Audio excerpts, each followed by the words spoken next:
Hi and welcome to the handover video for your Hyundai Tucson. So obviously using the remote unlocking I can access the vehicle. So the seat is electrically adjusted, so you've got this big lever here, push that forward, moves the seat backwards and forwards, and this one moves it up or down. So what we'll do is we'll get inside the car.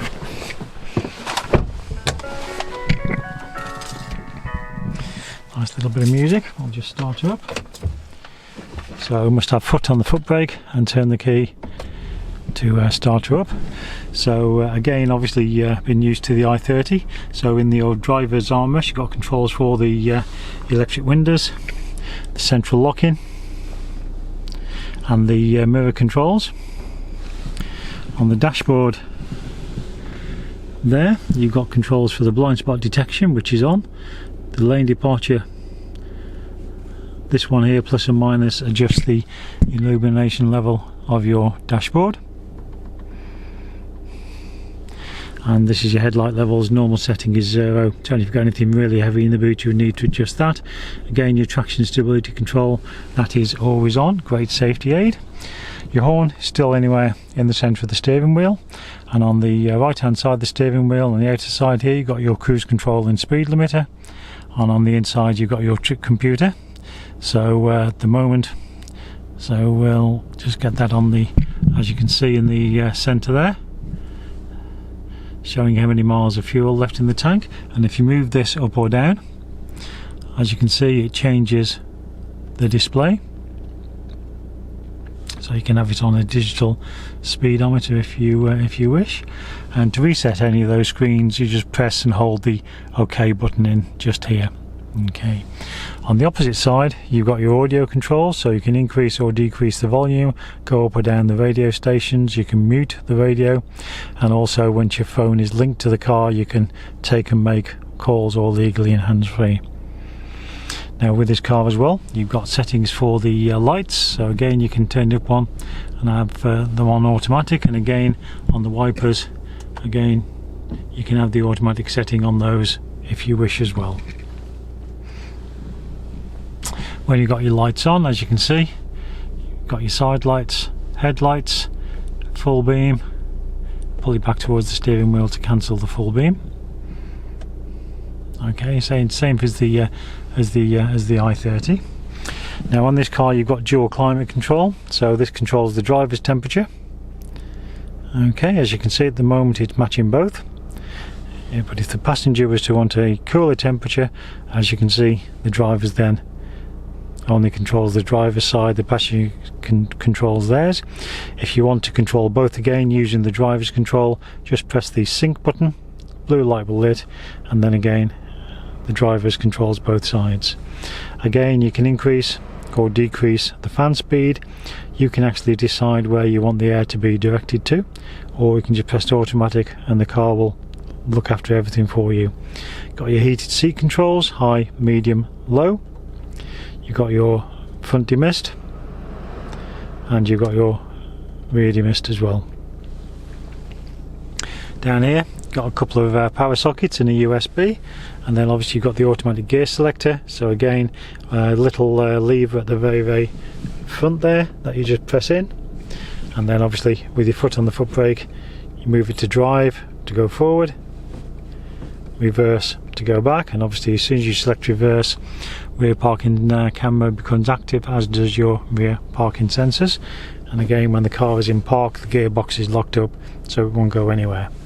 You have got an electronic parking handbrake, so to apply the handbrake, just pull that button up. As you can see on the dashboard there, the electronic handbrake has been applied.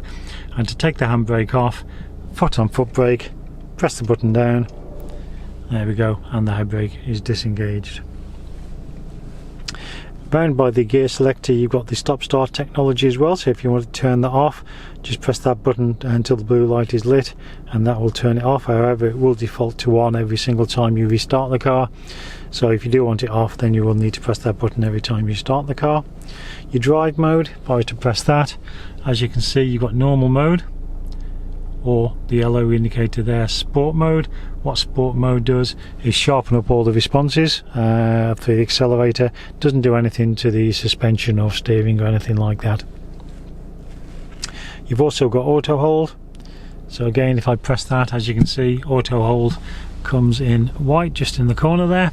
So again, when you're driving with the car in D, okay, that will then, as you can see now, turn to green.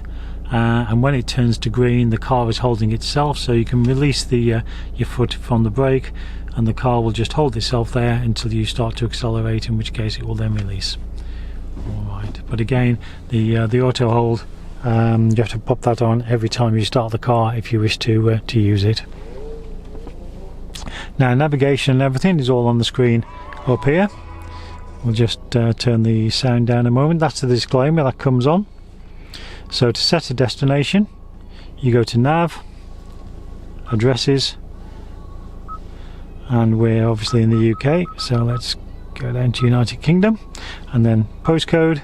So for example, if I was to use our postcode here, SY, and they get the numbers 1, that's the space, 4, and then AB, and then if you want to set the destination there, just press then there, and then you can just press OK. So as you can see, Battlefield Road, start. So there you see, it calculates the route, the quickest, the shortest, and the most economic. It automatically defaults to the quickest unless you tell it otherwise. So you then just press done. Starting route guidance. And as you can see, it'll outline the guidance as well as obviously guide you as well. To stop the guidance, you just press nav, stop guidance, and there we go, the guidance is stopped. You can just have the navigation system on the map so you can see where you are. You can adjust the navigation volume down or up. Will be at this volume. Okay, and then you can even mute it. Okay, and then when you've set it to the desired volume, just click outside and that will then disappear. To get back to radio, you just press radio, and again to go through your presets, you can go to list. So if you wanted radio 2, for example,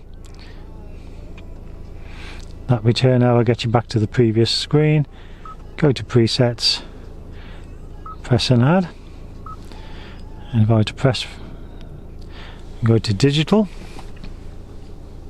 So again, go to our list. So again, we've got radio 2 digital there.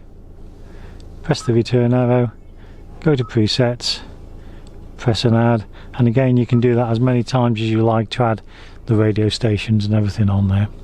Again, to turn the radio off, just press that once, and as you can see, the radio and the screen all turned off. You've also got auto dimming rear view mirror, so you won't get dazzled from the cars behind. So if you want to turn that off, however, because you've got electronic compass as well, just press that button there and the electronic compass disappears. Most people do find it useful. Your hazard lights are here, and then inside your glove box you've got all the handbook, service book, lock and wheel nut key for the alloy wheels. All that is in there for you. Alright, up there you've obviously got the lights. You've also got a sunglass holder as well. If you want to adjust the steering wheel, there's a little lever here on the left hand side of the steering wheel. Just move that down, and then you can move the steering wheel up and down, in and out, then tighten it back up before you drive away.